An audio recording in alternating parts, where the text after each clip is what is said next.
Hello दोस्तों, आपका ज्ञान में 24/7 में स्वागत है। मैं हूं चंदन और आज हम देखने वाले हैं वैदिक सभ्यता से जुड़े महत्वपूर्ण एमसीक्यू जो अक्सर कॉम्पिटिटिव एग्जाम्स जैसे SSC, UPSC, railway, state PCS, police, defence और भी कई सारे एग्जाम्स में पूछे जाते हैं। तो चलिए बिना देर किए वीडियो को शुरू करते हैं। तो आज का हमारा पहला सवाल है, वैदिक सभ्यता का प्रारंभ किस नदी के तट पर हुआ था?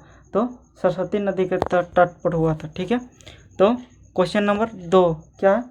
वैदिक सभ्यता का मुख्य ग्रंथ कौन सा है? क्या है? वेद है। क्वेश्चन नंबर 3 क्या है? वैदिक युग को कितने भागों में बांटा गया था? तो 2 भागों में बांटा गया था। क्या क्या? ऋग्वैदिक और उत्तर वैदिक युग, है ना। क्वेश्चन नंबर 4 क्या है? ऋग्वेद की रचना किस काल में हुई थी? तो 1500 ईसा पूर्व में हुई थी। क्वेश्चन नंबर 5 क्या है? वेद शब्द का अर्थ क्या है? तो वेद शब्द का अर्थ है ज्ञान। क्वेश्चन नंबर 6 क्या है? कितने वेद हैं? तो टोटल कितने वेद हैं? तो 4 वेद हैं। क्वेश्चन नंबर 7 क्या है? सबसे प्राचीन वेद कौन सा है? तो सबसे प्राचीन वेद है ऋग्वेद। क्वेश्चन नंबर 8 क्या है? सामवेद का संबंध किससे है? तो सामवेद का संबंध है संगीत से, है ना। क्वेश्चन नंबर 9 क्या है? अथर्ववेद का संबंध किससे है? तो चिकित्सा और जादू टोना से है। क्वेश्चन नंबर 10 क्या है? यजुर्वेद का संबंध किससे है? तो यज्ञ से है।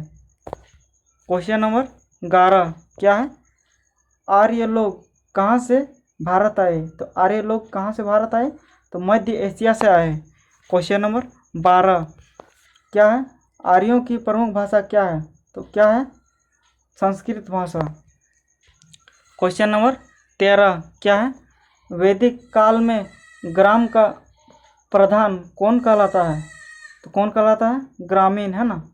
क्वेश्चन नंबर 14 क्या है? आर्यों का मुख्य व्यवसाय क्या था? आर्यों का मुख्य व्यवसाय क्या था? तो कृषि और पशुपालन था। क्वेश्चन नंबर 15 क्या है?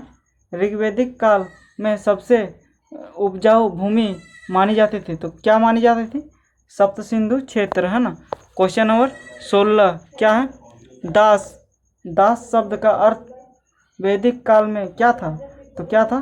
गुलाम या सेवक का था। क्वेश्चन नंबर 17 क्या है?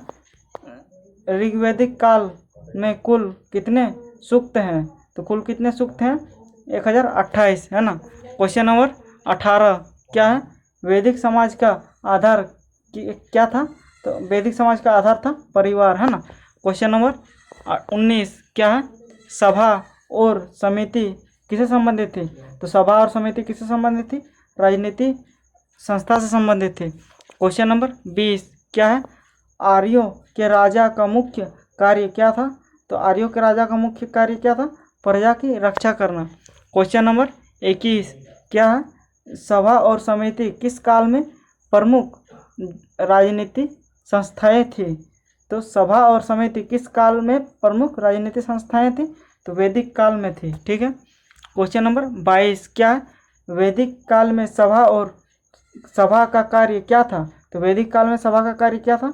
तो न्याय और परामर्श देना। क्वेश्चन नंबर 23 क्या है? समिति क्या थी? तो समिति क्या थी? तो जनसभा, है ना। क्वेश्चन नंबर 24 क्या है? वैदिक समाज में पिता का स्थान था, क्या था? सर्वोच्च, मतलब सबसे ऊपर, है ना। क्वेश्चन नंबर 25 क्या है? वैदिक काल में विवाह का कौन सा रूप सबसे माननीय था? तो ब्रह्म विवाह, है ना, ब्रह्म विवाह। क्वेश्चन नंबर 26 क्या है? वैदिक आर्यों की प्रिय धातु थी। तो वैदिक आर्यों की प्रिय धातु क्या थी? सोना, है ना। क्वेश्चन नंबर 27 क्या है? आर्यों की प्रमुख देवी थी। तो आर्यों की प्रमुख देवी क्या थी? कौन थी? सरस्वती देवी थी, है ना। क्वेश्चन नंबर 28 क्या है? ऋग्वेद में अग्नि को क्या कहा गया है? अग्नि को क्या कहा गया है? तो देवताओं का मुख कहा गया। क्वेश्चन नंबर 29 क्या है? इंद्र का वैदिक काल में क्या स्थान था? तो क्या स्थान था? युद्ध के देवता, इसमें क्या होता? वर्षा के देवता। इंद्र का वैदिक काल में क्या अर्थ था? वर्षा के देवता, है ना। वर्षा के देवता भी हो जाएगा, ऑप्शन नंबर बी हो जाएगा इसमें, है ना। यहाँ आंसर गलत दिया। क्वेश्चन नंबर 30 क्या है? वैदिक काल के देवताओं में सबसे अधिक सूक्त किसे हैं? तो वैदिक काल के देवताओं में सबसे अधिक सूक्त किसके हैं? तो किसके सूक्त हैं सबसे ज़्यादा? इंद्र के सूक्त हैं, है ना। क्वेश्चन नंबर 31 क्या है? वरुण किसके देवता थे? तो वरुण किसके देवता थे? जल के देवता थे। क्वेश्चन नंबर 32 क्या है? सोम का संबंध किससे था? तो सोम का संबंध किससे था? तो पेय पदार्थ से था। क्वेश्चन नंबर 33 क्या है? वैदिक काल की प्रमुख आर्थिक इकाइयाँ थी। तो वैदिक काल की प्रमुख आर्थिक इकाइयाँ क्या थी? तो परिवार था, है ना। क्वेश्चन नंबर 34 क्या है? वैदिक युग में निष्कर्ष क्या था? तो वैदिक युग में निष्कर्ष क्या था? तो स्वर्ण मुद्रा। क्या था? स्वर्ण मुद्रा था। क्वेश्चन नंबर 35 क्या है? वैदिक काल की मुद्रा प्रणाली किस पर आधारित थी? तो वस्तु विनिमय पर आधारित थी। क्वेश्चन नंबर 36 क्या है? वैदिक समाज में शिक्षाएं कहाँ दी जाती थी? तो गुरुकुल में दी जाती थी। क्वेश्चन नंबर 37 क्या है?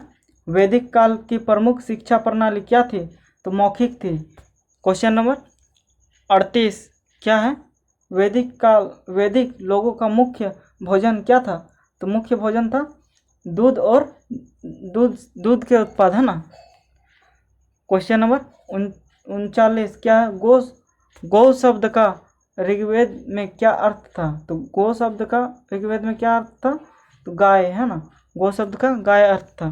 क्वेश्चन नंबर 40 क्या है? गविष्टि शब्द का अर्थ था, गविष्टि शब्द का क्या अर्थ था? युद्ध, है ना। गविष्टि शब्द का क्या अर्थ था? युद्ध था। क्वेश्चन नंबर 41 क्या है? आर्यों का प्रमुख त्यौहार कौन सा था? तो यज्ञ था, है ना। क्वेश्चन नंबर 42 क्या है? वैदिक समाज में पुरोहित की भूमिका थी। तो पुरोहित की क्या भूमिका थी? राजा का सलाहकार, यज्ञ करने वाला, धार्मिक नेता। तो उपरोक्त सभी हो जाएगा, है ना, तीनों हो जाएगा। क्वेश्चन नंबर 43 क्या है? पशु बलि प्रथा का उल्लेख कहाँ मिलता है? तो यजुर्वेद में मिलता है। क्वेश्चन नंबर 44 क्या है? वैदिक युग में राजसूय यज्ञ का उद्देश्य था। तो राजसूय यज्ञ का उद्देश्य क्या था? सम्राट की उपाधि प्राप्त करना, सम्राट की उपाधि प्राप्त करना, है ना। क्वेश्चन नंबर 45 क्या है? अश्वमेध यज्ञ का उद्देश्य था। अश्वमेध यज्ञ का उद्देश्य क्या था? राज्य विस्तार करना, मतलब अपने राज्य को बढ़ाना। क्वेश्चन नंबर 46 क्या है?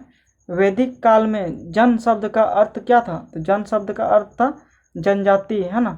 क्वेश्चन नंबर 47 क्या है? विश्वामित्र किसके पुरोहित थे? तो विश्वामित्र किसके पुरोहित थे? राजा सुदास के पुरोहित थे। क्वेश्चन नंबर 58 क्या है? दशरथ युद्ध किससे संबंधित है? तो दशरथ युद्ध किससे संबंधित है? सुदास और अन्य 10 राजाओं से, है ना। सुदास और अन्य 10 राजाओं से संबंधित है। क्वेश्चन नंबर 49 क्या है? दशरथ युद्ध का वर्णन किसमें है? तो ऋग्वेद में है। क्वेश्चन नंबर 50 क्या है? सुदास किस जनजाति के राजा थे? तो भरत जनजाति के राजा थे, ठीक है। क्वेश्चन नंबर 51 क्या है? उत्तर वैदिक काल में राजा की शक्ति, तो राजा की शक्ति क्या थी? बहुत अधिक बढ़ गई थी। क्वेश्चन नंबर 52 क्या है? उत्तर वैदिक काल में सबसे शक्तिशाली जन कौन था? तो कुरु थे, है ना। क्वेश्चन नंबर 53 क्या है? उत्तर वैदिक काल में पहली बार किस धातु का प्रयोग हुआ? तो किस धातु का प्रयोग हुआ? लोहा का प्रयोग हुआ था। क्वेश्चन नंबर 54 क्या है? कृषि का उल्लेख सबसे पहले कहाँ मिलता है? तो कहाँ मिलता है? ऋग्वेद में मिलता है। क्वेश्चन नंबर 55 क्या है? उत्तर वैदिक काल में वर्ण व्यवस्था का आधार क्या था? तो वर्ण व्यवस्था का आधार क्या था? जन्म था। क्वेश्चन नंबर 56 4 वर्णों में कौन सा सर्वोच्च माना गया? तो कौन सा सबसे सर्वोच्च माना गया? ब्राह्मण, है ना, ब्राह्मण। क्वेश्चन नंबर 57 क्या है? वैश्य वर्ण का कार्य क्या था? तो क्या था? व्यापार व कृषि था। क्वेश्चन नंबर 58 क्या है? वैदिक समाज में शूद्रों की स्थिति कैसी थी? तो शूद्रों की स्थिति कैसी थी? निम्न थी, है ना। क्वेश्चन नंबर 59 क्या है? वैदिक युग में राजसूय और अश्वमेध यज्ञ का उल्लेख कहाँ है? तो कहाँ है? यजुर्वेद में है ना। क्वेश्चन नंबर 60 क्या है? वैदिक साहित्य में आरण्यक का अर्थ है, आरण्यक का अर्थ क्या है? जंगलों में लिखा गया ग्रंथ, है ना। जंगलों में लिखा गया ग्रंथ को क्या बोलते हैं? आरण्यक। क्वेश्चन नंबर 61 उपनिषद का प्रमुख विषय क्या है? तो उपनिषद का प्रमुख विषय है ब्रह्मा और आत्मा, है ना, ब्रह्मा और आत्मा। क्वेश्चन नंबर 62 उपनिषदों की संख्या लगभग कितनी है? तो कितनी है? 108 है। क्वेश्चन नंबर 63 है ना, 63 क्या है? तत्वमसि किस उपनिषद का प्रसिद्ध वाक्य है? किसका प्रसिद्ध वाक्य है? छांदोग्य का, है ना। क्वेश्चन नंबर 64 क्या है? वैदिक काल में गाय का महत्व क्या था? तो गाय का महत्व क्या था? तो धन का प्रतीक था क्या? गाय, है ना। क्वेश्चन नंबर 65 क्या है? अन्न को वैदिक युग में क्या कहा गया? तो अन्न मतलब किसको कहा गया? अमृत, है ना। क्वेश्चन नंबर 66 क्या है? वैदिक काल में चिकित्सा का उल्लेख कहाँ मिलता है? तो अथर्ववेद में मिलता है। क्वेश्चन नंबर 67 क्या है? वैदिक काल के प्रसिद्ध चिकित्सक कौन थे? तो वैदिक काल के प्रसिद्ध चिकित्सक कौन थे? तो चरक, सुश्रुत, धन्वंतरी ना, कोई नहीं। तो इनमें से कोई नहीं हो जाएगा, है ना। क्वेश्चन नंबर 68 क्या है? वैदिक लोगों की नौका यात्रा का उल्लेख मिलता है, तो कहाँ मिलता है? ऋग्वेद में मिलता है। क्वेश्चन नंबर 69 क्या है? गोत्र शब्द का अर्थ वैदिक काल में था, क्या था? वंश। गोत्र का मतलब क्या था? वंश था। क्वेश्चन नंबर 70 क्या है? राजा के चुनाव में कौन भाग लेते थे? तो कौन भाग लेते थे? सभा और समिति भाग लेते थे। क्वेश्चन नंबर 71 क्या है? वैदिक लोग किस देवता को सूर्य के रूप में पूजते थे? तो किस देवता को सूर्य के रूप में पूजते थे? तो यहाँ हो जाएगा सविता, है ना, सविता का। क्वेश्चन नंबर 72 क्या है? धर्म शब्द का सबसे पहले प्रयोग किस ग्रंथ में हुआ? तो किस ग्रंथ में हुआ था? वेद में हुआ था। क्वेश्चन नंबर 73 क्या है? वैदिक काल में नदी देवता कौन मानी जाती थी? तो कौन मानी जाती थी? सरस्वती नदी मानी जाती थी, है ना। क्वेश्चन नंबर 74 क्या है? दुग्ध और घृत का उपयोग किस कार्य में होता था? दुग्ध मतलब और घृत मतलब दूध और घी का प्रयोग कहाँ हुआ जाता था? तो यज्ञ में हुआ जाता था। क्वेश्चन नंबर 75 क्या है? वैदिक काल में राजदूत को क्या कहा जाता था? तो राजदूत को क्या कहा जाता था? संदेश वाहक। क्वेश्चन नंबर 76 क्या है? ऋग्वैदिक लोग किस पशु को सबसे पवित्र मानते थे? तो गाय, है ना। क्वेश्चन नंबर 77 क्या है? आर्यों की पहली स्थायी बस्ती कहाँ थी? तो पहली स्थायी बस्ती कहाँ थी? सप्त सिंधु क्षेत्र में थी। क्वेश्चन नंबर 78 क्या है? वैदिक लोग का मुख्य भोजन क्या था? तो वैदिक लोग का मुख्य भोजन क्या था? तो शाकाहारी था, मांसाहारी था, यह दोनों था। तो क्या था? दोनों था, है ना। क्वेश्चन नंबर 79 क्या है? सोमरस क्या था? तो सोमरस क्या था? यज्ञ में प्रयुक्त पेय, उसको क्या बोलते थे? सोमरस, है ना। क्वेश्चन नंबर 80 क्या है? ऋग्वेद में नदियों की माता किसे कहा गया? तो नदियों की माता किसे कहा गया? सरस्वती नदी को कहा गया। क्वेश्चन नंबर 81 क्या है? वैदिक आर्य कौन सी लिपि का प्रयोग करते थे? तो कौन सी लिपि का प्रयोग करते थे? तो ब्राह्मी लिपि या खोरठी लिपि या कोई निश्चित लिपि नहीं। तो कोई यहाँ निश्चित लिपि नहीं थी, है ना। क्वेश्चन नंबर 82 क्या है? आर्यों की प्रमुख सभा कौन सी थी? तो आर्यों की प्रमुख सभा कौन सी थी? विदत, है ना, विदत थी। ठीक है। क्वेश्चन नंबर 83 क्या है? सप्त सिंधु शब्द का उल्लेख कहाँ है? सप्त सिंधु का उल्लेख कहाँ है? ऋग्वेद में है।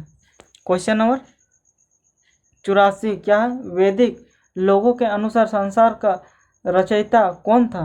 तो प्रजापति, है ना। क्वेश्चन नंबर 85 क्या है? पुरुष सूक्त किस वेद में है? तो पुरुष सूक्त किस वेद में है? ऋग्वेद में है। क्वेश्चन नंबर 86 क्या है? पुरुष सूक्त में क्या वर्णित है? तो पुरुष सूक्त में क्या वर्णित है? वर्ण व्यवस्था की उत्पत्ति। क्वेश्चन नंबर 67 क्या है? ऋग्वेद में कुल कितने मंडल हैं? तो ऋग्वेद में कुल 10 मंडल हैं। क्वेश्चन नंबर 88 क्या है? वैदिक काल में स्त्रियों की स्थिति कैसी थी? तो सम्मानजनक थी, है ना, सम्मानजनक थी। क्वेश्चन नंबर 89 क्या है? विद्या शब्द का प्रयोग किस अर्थ में किया जाता है? तो ज्ञान, ज्ञान के अर्थ में किया जाता है, मतलब विद्या, विद्या ज्ञान के अर्थ में किया जाता है ना। क्वेश्चन नंबर 90 क्या है? विश्व शब्द का प्रयोग किसके लिए होता है? तो विश्व शब्द का प्रयोग किसके लिए होता है? जनता के लिए। क्वेश्चन नंबर 91 क्या है? ब्राह्मण ग्रंथ मुख्यतः किससे संबंधित है? तो किससे संबंधित है? यज्ञ की विधियों से। क्वेश्चन नंबर 92 क्या है? आरण्यक ग्रंथ किसके लिए लिखे गए थे, है ना। आरण्यक ग्रंथ किसके लिए लिखे गए थे? तो वनवासियों के लिए। किसके लिए? वनवासियों के लिए, है ना। क्वेश्चन नंबर 93 क्या है? ऋषि शब्द का अर्थ क्या है? ऋषि शब्द का क्या अर्थ है? ज्ञानी व्यक्ति, है ना। क्वेश्चन नंबर 94 क्या है? अग्निहोत्र का अर्थ है, अग्निहोत्र का अर्थ क्या है? अग्नि में आहुति देना, है ना। क्वेश्चन नंबर 95 क्या है? व्रत शब्द का प्रयोग किसके लिए हुआ? तो व्रत शब्द का प्रयोग नियम के लिए हुआ। क्वेश्चन नंबर 96 क्या है? वैदिक काल में पानीपत किस नाम से जाना जाता था? तो पानीपत किस नाम से जाना जाता था? अपगा, है ना, अपगा नाम से जाना जाता था। Option number B. Question number 97 क्या है? ब्रह्मचर्य आश्रम का मुख्य उद्देश्य क्या था? तो क्या था? शिक्षा प्राप्ति करना, है ना। क्वेश्चन नंबर 98 क्या है? गृहस्थ आश्रम में व्यक्ति को क्या करना चाहिए था? क्या करना चाहिए होता था, है ना। तो परिवार चलाना। ठीक है। गृहस्थ आश्रम में व्यक्ति को क्या करना होता था? तो परिवार चलाना होता था। क्वेश्चन नंबर 99 क्या? संन्यास आश्रम में व्यक्ति क्या करता था? तो संन्यास आश्रम में व्यक्ति क्या करता था? ध्यान और मोक्ष की साधना करता था। क्वेश्चन नंबर 100 क्या? वैदिक काल की समाप्ति के बाद कौन सा युग प्रारंभ हुआ? तो कौन सा युग प्रारंभ हुआ? महाजनपद काल प्रारंभ हुआ, है ना। तो आज का क्वेश्चन हमारा यहीं समाप्त होता है। तो आज हमारा सेशन यहीं समाप्त होता है। अगर आपको यह वीडियो अच्छा लगा है तो वीडियो को लाइक करें और अपना राय कमेंट बॉक्स पे ज़रूर दें। अपने मित्रों को वीडियो शेयर करें और चैनल को सब्सक्राइब करके बेल आइकन को दबा लें ताकि न्यू आने वाले वीडियो की जानकारी सबसे पहले आप तक पहुंच सके। वीडियो को एंड तक देखने के लिए धन्यवाद। तो चलिए मिलते हैं किसी नेक्स्ट टॉपिक के साथ। जय हिंद, वंदे मातरम।